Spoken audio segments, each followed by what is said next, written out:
Imagine your homeland being seized by a foreign power. How would it feel?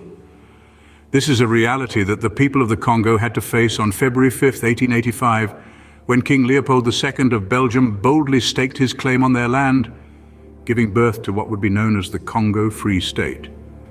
Leopold's approach to colonization was unique, even audacious.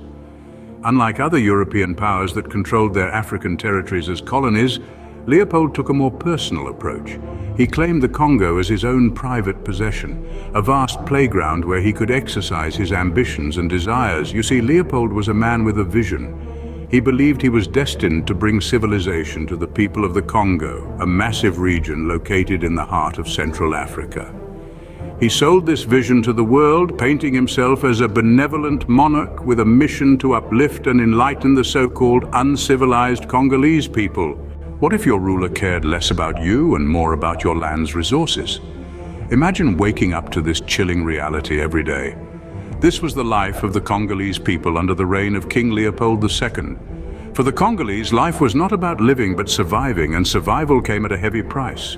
Leopold had a voracious appetite for wealth, and the resources of the Congo Free State were his banquet.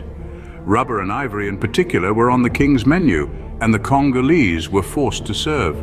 Their days were spent in relentless toil extracting these resources from their land, and they were not working for their own benefit, but to line the pockets of their far-off king. But the cost of this forced labor was more than just sweat and strain. It was paid in the currency of human life. Estimates vary, but it is believed that about half the Congolese population perished under Leopold's reign, victims of brutal punishment and malnutrition. Disease, another relentless taskmaster, took its toll as well, spreading unchecked through the population. And then there were the punishments. If the Congolese failed to meet their quotas, they didn't just face the lash, they faced the blade. Hands and feet were amputated as a grim warning to others.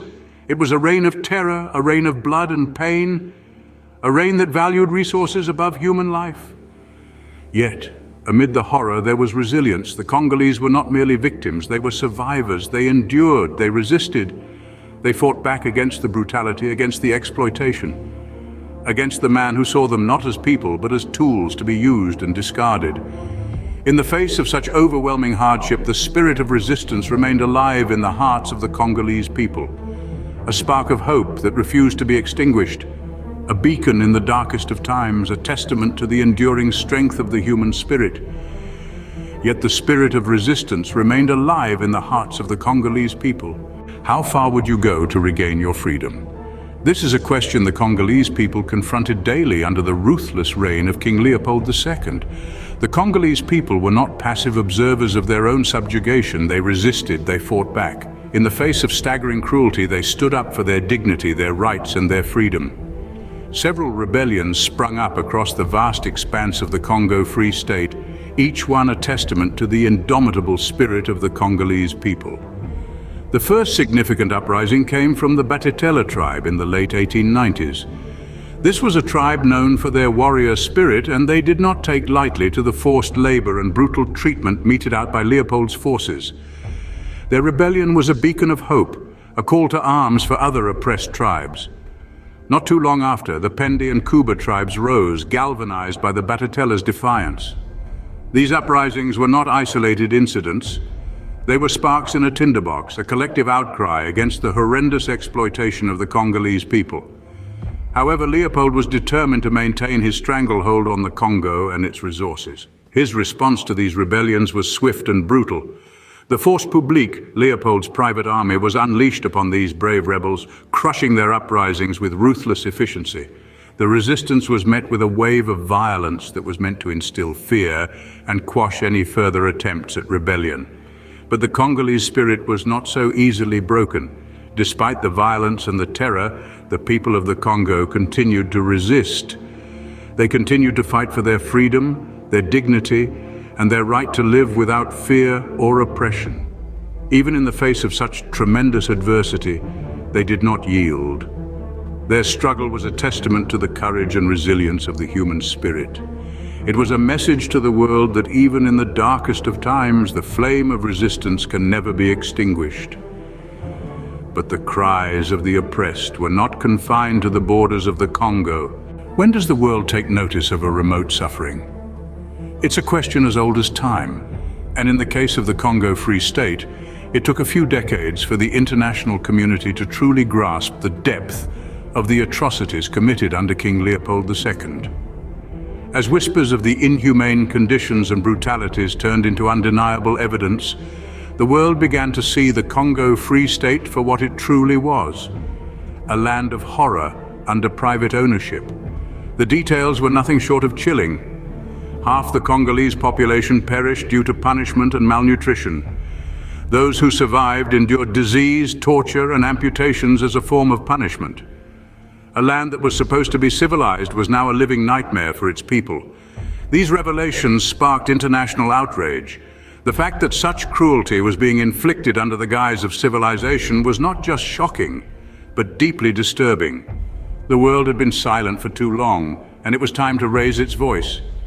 From the bustling streets of London to the quaint towns of Scandinavia, demonstrations erupted. Protesters took to the streets, their voices united in a chorus of dissent against the inhumanities in the Congo Free State.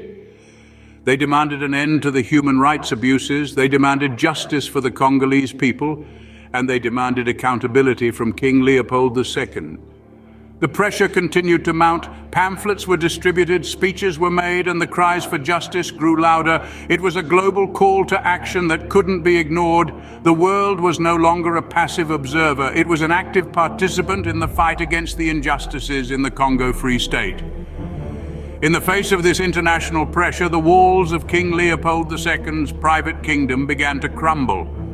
The world had taken notice of the remote suffering, and it was ready to act.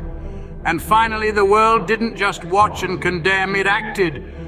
The Congo Free State, once the personal playground of a ruthless king, was about to undergo a transformation. The fight wasn't over, but the first significant battle had been won.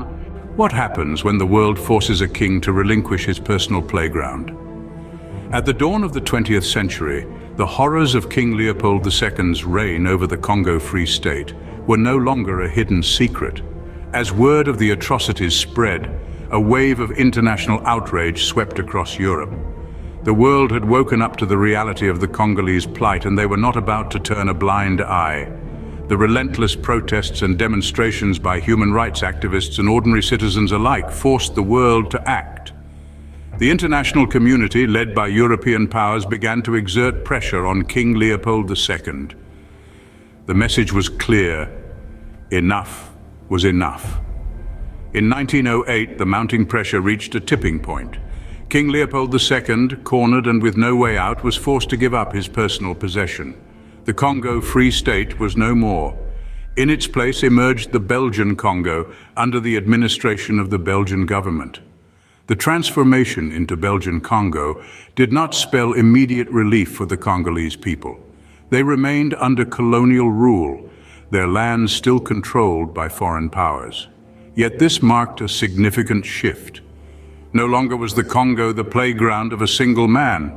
The international community was watching, and Belgium was accountable. For the next half a century, the Congolese continued to live under colonial rule until a new dawn broke in 1960. That year, the winds of change swept across Africa, and the Democratic Republic of Congo emerged from the ashes of the Belgian Congo. The Congolese had finally regained control of their land, their resources, and their destiny. The story of the Congo serves as a stark reminder of the human cost of greed and the enduring spirit of resistance. Despite the trials and tribulations, the Congolese people held on to their spirit of resilience, standing as a testament to the power of resistance against oppressive forces.